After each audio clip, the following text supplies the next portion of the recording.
தமிழக மக்களே, கிறிஸ்துவ மக்களே, இஸ்லாமிய சகோதரர்களே, இந்து மக்களே, உங்கள் யாவருக்கும் என்னுடைய பணிவான வணக்கங்கள். இயேசு கிறிஸ்து யார் என்ற தலைப்பில் உங்களோட தொடர்ந்து பேசிக்கிட்டு இருக்கேன். இன்றைக்கி புதிய ஏற்பாடு மத்தேயு எழுதின சுவிசேஷம் 16ஆம் அதிகாரத்தை இன்றைக்கு நம்ம தியானிக்க இருக்கிறோம். இந்த 16ஆம் அதிகாரத்தில்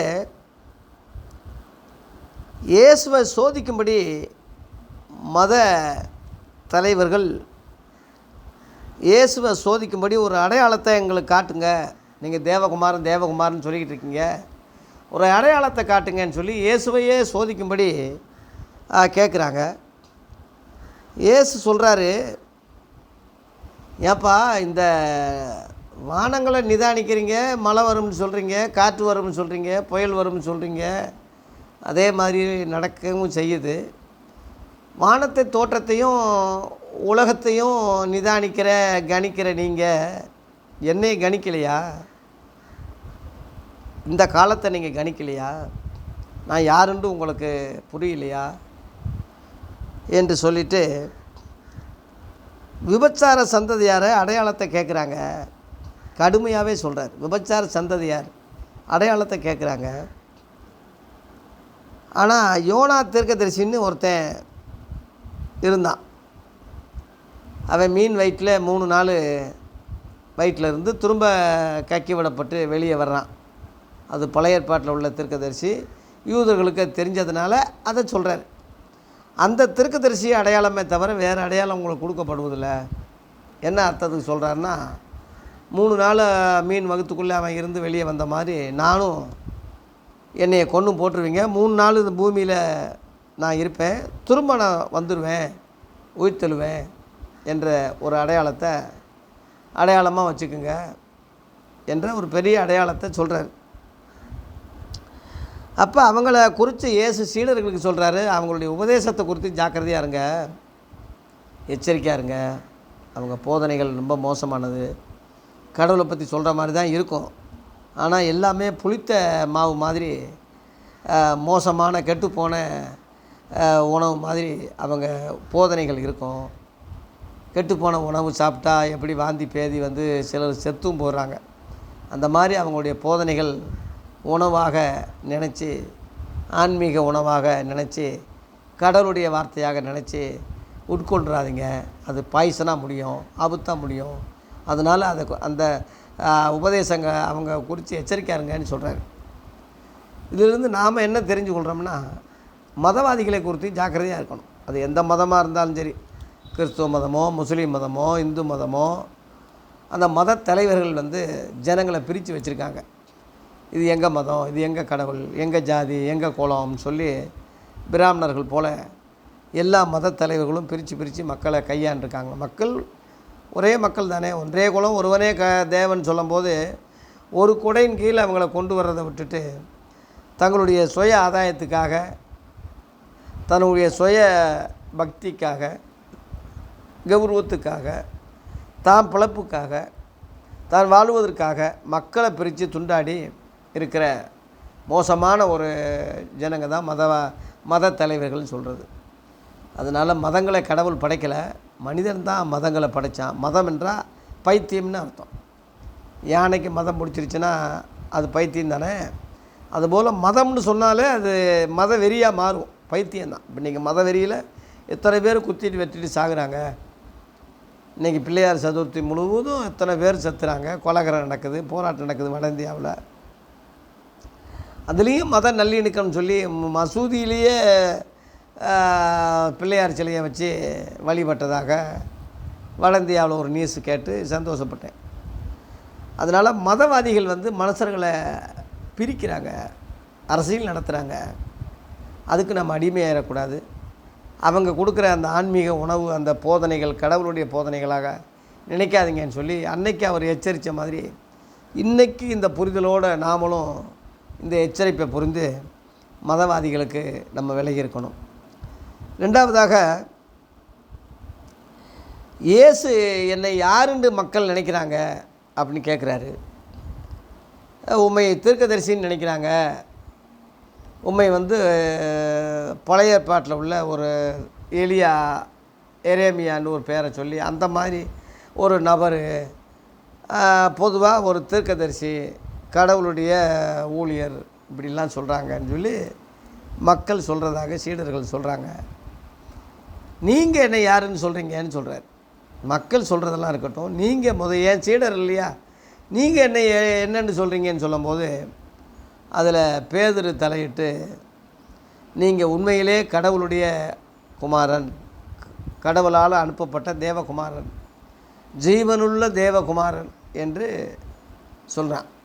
உடனே இயேசு, நீ பாக்கியவான், உன்னுடைய மாம்சமும் இரத்தமும் உள்ள அறிவில் நீ இதில் பேசலை, பரலோகத்தில் இருக்கிற என் பிதாவே உனக்கு அருளப்பட்டு இந்த சத்தியங்களை உனக்கு வாய் வழியாக சொல்லியிருக்காரு, அதனால் நீ பாக்கிவான்னு பாராட்டுறாரு. அவன் கிறிஸ்துன்னு அறிக்கிட்டதுனால, இந்த கிறிஸ்துன்ற இந்த கல்லின் மேல் என்னை சபையை கட்டுவேன், பாதாளத்தை சக்திகள் அது மேற்கொள்ளாது, இந்த பூமியில் என்னுடைய ஸ்தாபனத்தை சபையை நிறுவுவேன் என்று வாக்கு கொடுக்குறார். ஆனாலும் நான் 3ஆம் நாளில்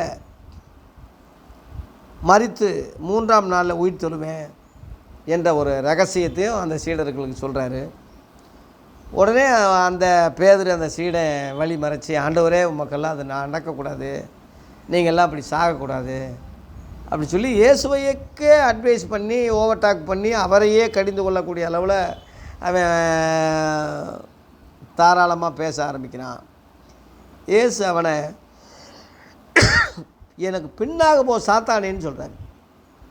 பின்னாக போ சாத்தானே, நீ எனக்கு இடம்லாம் இருக்க, நீ மனசனுக்குரியவைகளை யோசிக்காமல், தேவனுக்குரியவைகளை யோசிக்காமல் மனசனுக்குரியவைகளை நீ யோசிக்கிற, மனசை சிந்திக்கிற மாதிரி நீ சிந்திக்கிற, அதனால் நீ எனக்கு சீடனும் கிடையாது, நீ பிசாசி, உனக்குள்ளே பிசாசு நுழைஞ்சி இந்த வார்த்தையை உனக்கு மூலமாக சொல்ல வைக்கிறான்னு அதட்டுறார். அப்போ அது ஒரே சீடன் வாயிலிருந்து முன்னாடி கடவுளுடைய வார்த்தை வந்தது, அதே சீடன் வாயிலிருந்து பிசாசின் வார்த்தையும் வருது. இதிலிருந்து நான் என்ன சொல்கிறேன்னா, ஒரு தேவ மனுஷன், ஒரு ஊழியக்காரன் கடவுளுடைய வார்த்தையை சொல்கிறாருன்னா கடவுள் அவனை பயன்படுத்துகிறாருன்னு அர்த்தம்.